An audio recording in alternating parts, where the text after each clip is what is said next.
Buen día. Somos estudiantes de la Universidad Nicaragüense Martin Luther King. Nuestro grupo está conformado por Mildred Barreto, mi persona, Nélida Romero y Luis Contreras Domínguez. A continuación, vamos a hablarles del tema habilidades del pensamiento.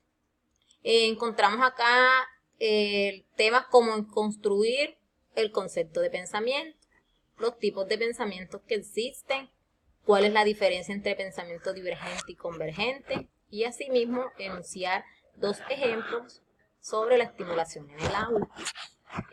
Pasamos a lo que es el concepto de pensamiento. Bueno, pensamiento es un fenómeno psicológico racional, objetivo y externo que permite a la mente crear ideas. Asimismo, guarda una relación con la imaginación, ya que considera que el pensamiento genera los productos de este. Ahora sí hablemos de lo que son las habilidades del pensamiento. Bueno, esto no es más sino que procesos mentales que permiten al individuo procesar información, asimismo adquirir conocimiento y resolver problemas que se presenten en la vida diaria. Estas se clasifican a su vez en básicas, las cuales permiten comprender de manera general o de manera global y son de gran utilidad en la vida cotidiana, es decir, en la vida diaria del individuo. Se destacan entonces la observación, la comparación, la relación, la clasificación y la descripción. Dentro de la observación, vemos que esto no es más sino que fijar la atención en una persona, un objeto o una situación. Esto con el fin de identificar alguna característica. Existen asimismo dos clases de observación. Encontramos la directa y la indirecta. La directa tiene que ver con un momento llamado el momento abstracto. Esto no es más sino que cuando intervienen los órganos de los sentidos, ¿para qué? Para captar una característica de una persona, de un objeto o de una situación. Asimismo encontramos la observación indirecta. Esta tiene que ver con un momento abstracto, que hace relación o consiste en establecer los datos que puede la mente organizar. Bueno, encontramos entonces habilidades del pensamiento analítico. Estas habilidades permiten pensar de manera clara o de manera concreta, la cual ayuda a actuar con claridad, con precisión y rigor, y se desarrolla más que todo en el contexto educativo. Encontramos también las habilidades del pensamiento crítica y creativa, la cual permite al individuo el desarrollo de la originalidad y de las propuestas. Vemos cómo cada una de estas habilidades son importantes porque permiten o ayudan al ser humano a pensar y actuar de manera generalizada. Asimismo, adquieren conocimiento y desarrollan habilidades y actitudes, las cuales son muy necesarias para la vida personal. ¿Por qué? Porque posteriormente estas van a cobrar importancia para el desarrollo de un pensamiento más lógico, más crítico y creativo. Ahora pasamos a lo que son los tipos de pensamiento. Encontramos aquí que enunciamos muchos, entre ellos el pensamiento deductivo. Este lo que hace es que permite emitir una conclusión a partir de una serie de premisas, es decir, que es un proceso mental que va de lo general a lo particular. Este tipo de pensamiento se enfoca más que todo en la razón y en el origen de las cosas y requiere de un análisis muy detallado de los aspectos sobre el problema para poder ir induciendo a conclusiones y una posible solución.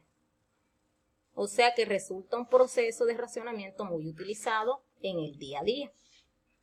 El pensamiento crítico se basa más que todo en analizar y entender y evaluar la manera en que se organizan los conocimientos que pretenden representar las cosas.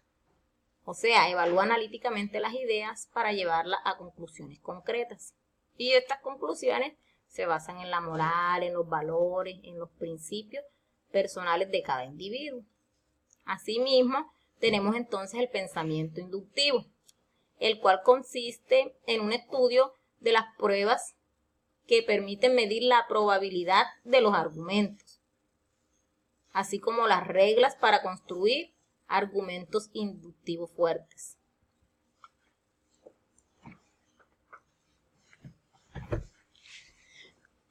Bueno, como decía la compañera, existen diferentes tipos de pensamiento. Cabe concluir que también existen los pensamientos analíticos. ¿En qué consiste? En desglosar, separar y analizar la información. Por lo general siempre se caracteriza por ser ordenado, es decir, presenta una secuencia racional a seguir. Va de general a lo particular, pues está siempre enfocado en encontrar respuestas, por lo que consta de un tipo de razonamiento altamente resolutivo. Otro de estos pensamientos es el investigativo. Más que todo está centrado en la investigación, como su nombre lo dice, lo hace de una manera minuciosa, interesada y ante todo siempre persistente. Estos tipos de razonamiento más que todo siempre buscan la incorporación tanto de las actitudes como los procesos cognitivos que hacen muy parte de estos procesos de investigación. En el pensamiento investigativo también requiere de una forma de pensar en la que se elaboren de forma constante cuestiones y preguntas a resolver. También está el pensamiento sistemático. Se da un sistema formado por distintos subsistemas o factores interrelacionados. Por lo general, siempre trata de comprender el funcionamiento de las cosas y resolver el problema que originan sus propiedades. Está el pensamiento creativo. Este implica procesos cognitivos que presentan la facultad de crear, en la adquisición de conocimientos caracterizados por la originalidad, la flexibilidad, la plasticidad y la fluidez, ¿cierto? Porque cuando hablamos de plasticidad, estamos hablando de tipos de moldeamiento, desarrollo para que esto se dé más que todo y fluya. También resulta una de las estrategias cognitivas más valiosas en la actualidad, ya que permite la formulación, la construcción y la resolución de problemas de forma nueva. Seguimos con el pensamiento de síntesis. Se caracteriza por el análisis de los distintos elementos que constituyen las cosas. Su objetivo principal es reducir las ideas referentes a un tema determinado. Consta de un tipo de razonamiento vital para el aprendizaje y el estudio personal.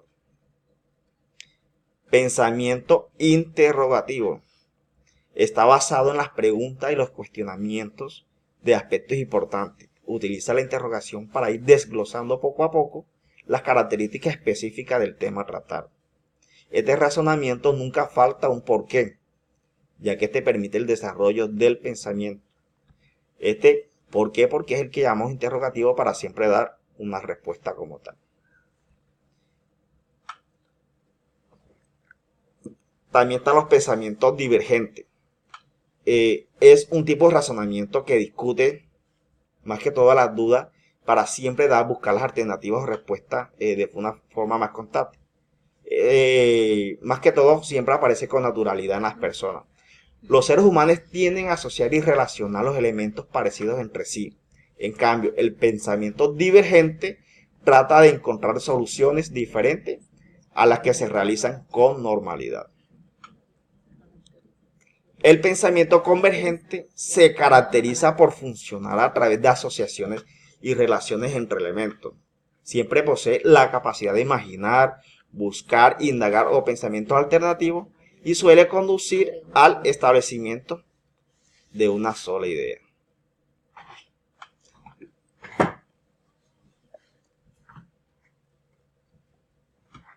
Bueno, ahora seguimos con pensamiento divergente. Bueno, este es un tipo de razonamiento de recién aparición y acuñado por Michael Held. Hace referencia a la combinación entre el pensamiento divergente y el convergente, es decir, permite asociar la creatividad con el análisis. Seguimos con el pensamiento conceptual, el cual implica el desarrollo de la reflexión y la autoevaluación de los problemas. Se encuentra estrechamente relacionado con el pensamiento creativo y su objetivo principal consiste en encontrar soluciones concretas. Pensamiento metafórico. Este pensamiento se basa en el establecimiento de nuevas conexiones Con este tipo de pensamientos se consigue crear historias, desarrollar la imaginación y generar a través de estos elementos nuevas conexiones entre aspectos bien diferenciados, pero que comparten algunos aspectos. Seguimos con el pensamiento tradicional. Este pensamiento se caracteriza por la utilización de procesos lógicos, se enfoca en la solución y se centra en la búsqueda de situaciones reales parecidas, para encontrar elementos que puedan resultar útiles para la resolución de problemas. Ahora vamos con la diferencia entre pensamiento divergente y convergente. Bueno, vemos que el pensamiento convergente es un pensamiento de foco y de atención. Es decir, traemos nuestro conocimiento y nuestros estímulos hacia aquello que estamos haciendo. Está dirigido hacia la solución concreta de un problema y se mueve buscando respuesta determinada o convencional, por lo tanto, encuentra una única solución. En cambio, el pensamiento divergente es el pensamiento creativo, es decir, el que nos ayuda a identificar cómo se conoce. Es el que abre las antenas y trae de afuera los estímulos, las imágenes, las sensaciones, entre otros, para crear algo nuevo. Es un pensamiento lateral que plantea una nueva forma de enfocar situaciones. Seguimos con la estimulación del pensamiento divergente en el aula. ¿Cómo se estimula el pensamiento divergente en el aula? Es importante resaltar que es importante estimular este tipo de pensamiento, ya que ayuda al estudiante a mejorar sus condiciones económicas, sus condiciones de aprendizaje, es decir, el rendimiento académico. La importancia de la estimulación en el aula del pensamiento divergente la vamos a resaltar en dos ejemplos, es decir, de pronto crear una lluvia de ideas, es decir, tener en cuenta las opiniones de los demás, lo cual nos ayuda a buscar nuevas soluciones e ideas. Seguimos. Otra estrategia sería proponer actividades que valoren los diferentes criterios que suelen utilizarse para evaluar la creatividad, es decir, la fluidez, las cuestiones, la originalidad y la elaboración, planteando cuestiones y problemas que tengan más de una solución concreta, pedir asociaciones entre ideas y reflexionar sobre sus implicaciones, hacer comparaciones y similitudes o encontrar múltiples usos alternativos a objetos y situaciones. Ahora continuamos con las recomendaciones. Es muy importante estimular de manera general el pensamiento por medio de actividades creativas, incluir actividad física, tales como el movimiento corporal, también variabilidad en la manera de exponer las actividades, fomentar un ambiente de libre expresión donde el alumno se sienta tranquilo, sin estrés ni hostilidad.